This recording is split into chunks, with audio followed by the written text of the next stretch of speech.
मैं ऐड करूं। देखिए, पाकिस्तान तहरीक इंसाफ भी ये कहती है, हमने 9 मई की मजम्मत की है, 9 मई में जो कुछ हुआ वो नहीं होना चाहिए था, और इमरान खान से लेके हमारे आखिरी कारकुन तक किया, लेकिन अब उसको सियासी बेस पे आज 1 साल से ज्यादा हो गया है, आपने हमारे खिलाफ कोई एविडेंस नहीं लेके आए।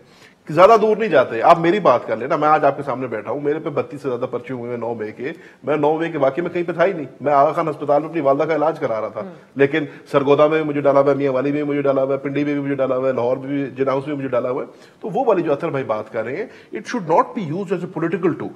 जिस बंदे ने, आपने जियो फेंसिंग की है, आपने फेशियल रिकग्निशन सॉफ्टवेयर यूज किया है, दीगर जो आपने अपने किए हैं, अगर किसी बंदा कोई मुलविस है उसके अंदर, उसको कैफरे किरदार तक पहुंचाए। लेकिन जो हजारों लोगों को आपने इन केसों में मुलविस किया हुआ है, जिसमें औरतें हैं, जिसमें नौजवान है, जिसमें बुजुर्ग हैं, उन बेचारों की क्या गलती? लेकिन अब रिजैन साहब, आप लोगों की एक और इसके अंदर जो ये सारा मामला है, इसमें इस हवाले से भी देखा जा रहा है कि जो लोग पीटीआई के वर्कर्स थे या सपोर्टर्स थे, इनमें वो प्रोवोक क्यों हुए, जिन्होंने जाकर मिलिट्री इंस्टॉलेशंस के ऊपर हमलावर हुए। तो ये खान साहब को एक वजह करार दिया जाता है। अगर आप हमारा इसमें मौक़िफ़ लेंगी, अब वो दोबारा ऐसी ही बात कर रहे हैं, वो दोबारा कह रहे हैं कि लंदन प्लान था, उसमें मौजूदा आर्मी चीफ जो है वो शरीक थे। तो आप नहीं समझते कि कुछ एहतजाज जो ईद के बाद है उसमें कुछ इस तरह के? अगर आप इसमें हमारा मौक़िफ़ लेंगी तो हम तो पहले दिन से आज तक कह रहे हैं ये फॉल्स फ्लैग ऑपरेशन था।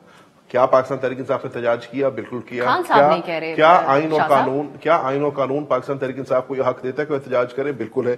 लेकिन क्या पाकिस्तान तहरीक इंसाफ, जिसमें पाकिस्तान की तारीख के सबसे बड़े बड़े जलसे किए हुए, रैलीज किए हुए, धरने दिए हुए, क्या पहले कभी वो किसी तनसीबात में पहले घुसे, ऐसी हरकत की है? कभी नहीं। लेकिन इसको जस्टिफाई किया ना खान साहब ने ये कह के कि जब मुझे इस तरह गिरफ्तार करेंगे तो लोग तो वहीं जाएंगे। वो तो ऑन द रिकॉर्ड है बात। नहीं, वो वहां जाएंगे एहतजाज करने। एहतजाज करना हमारा हक है। अगर कल सुबह कोई ऐसी चीज हो, खुदा ना खास्ता, और हम कहें कि जी हमने एहतजाज करना है, मतलब है आपके चैनल के बाहर, ये हमारा हक है हमारा एहतजाज करना। लेकिन क्या इसका ये मतलब है कि हम आपके चैनल में घुस के आपके कैमरे शैमरे तोड़ने लग जाएंगे? लेकिन चले, अब वो तो खैर, अब वो मामला जिस हद तक एविडेंस होगा और जिस हद तक होगा वही साबित हो सकेगा। लेकिन ये जो दोहरी पॉलिसी है आपकी पार्टी की, एक तरफ कैबिनेट केपी की, उधर कोर कमांडर हाउस बड़ी अहम मुलाकात कर रही थी, इफ्तार था, सिक्योरिटी ब्रीफिंग उसके बाद दी गई। दूसरी तरफ जिनसे मुलाकात कर रहे हैं उनके बॉस के बारे में खान साहब यहां से पैगाम जारी कर रहे हैं। बिल्कुल नहीं है ये दोहरी पॉलिसी है। मैं आज करूँ ना, हम इसमें बड़े क्लियर हैं।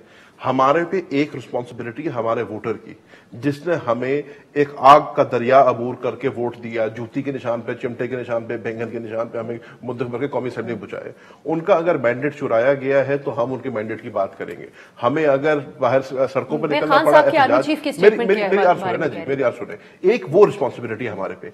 एक रिस्पॉन्सिबिलिटी हमारे पे ये है कि पाकिस्तान की अवाम ने हमें मुंतखब करके ऐवानों में भेजा है, कौमी असेंबली में भेजा है तो अपोजिशन करने के लिए भेजा है, और केबीके की असेंबली में भेजा है तो हुकूमत करने के लिए भेजा है, और we owe it to them कि हमने वहां पे हुकूमत करनी है। अब देखिए, इनको भी समझ नहीं आती ना कि ये भी हिपोक्रेसी का शिकार है। अगर पाकिस्तान तहरीक इंसाफ बात करे तो इनको बुरा लगता है, अगर पाकिस्तान तहरीक इंसाफ एहतजाज करे तो इनको बुरा लगता है। तो ये भी फैसला करें ना, ये क्या चाहते हैं। सर, लेकिन वजाहत तो ये होगी कि जिन शख्सियत के बारे में, जिस इदारे के सरबराह के बारे में वो उनको डायरेक्टली इल्जाम लगा रहे हैं कि लंदन प्लान का हिस्सा थे, उनकी उसी इदारे की शख्सियात के साथ जब बैठते हैं तो आप नहीं समझते कि अपनी कैबिनेट को मुश्किल में डाल दिया उन्होंने? नहीं, देखिए ना, आप भी उनके बयान से पिक एंड चूज कर रहे हैं। खान साहब ने अपने बयान में ये भी क्लियरली कहा, मैं इदारे के खिलाफ नहीं हूं, मेरी किसी के साथ जाती लड़ाई नहीं के खिलाफ हूं। मैं तो खान साहब को मैं कोट कर रहा हूं। खान साहब ने कहा कि मुझे पता होने के बावजूद कि जनरल बाजवा ने मुझे धोखा दिया था, मैं उसके बावजूद भी जनरल बाजवा के साथ बैठने को तैयार हूं। मौजूदा आर्मी चीफ का जिक्र तो वो कर रहे हैं ना, इदारे के खिलाफ ही है, शख्सियत का नाम किसी इदारे के खिलाफ नहीं है। अगर हमें लगता है कि किसी ने हमारे मैंडेट को चुराने में रोल अदा किया तो उसके खिलाफ एहतजाज करना हमारा हक बनता है। मैं शाह साहब गिव अप करती हूँ।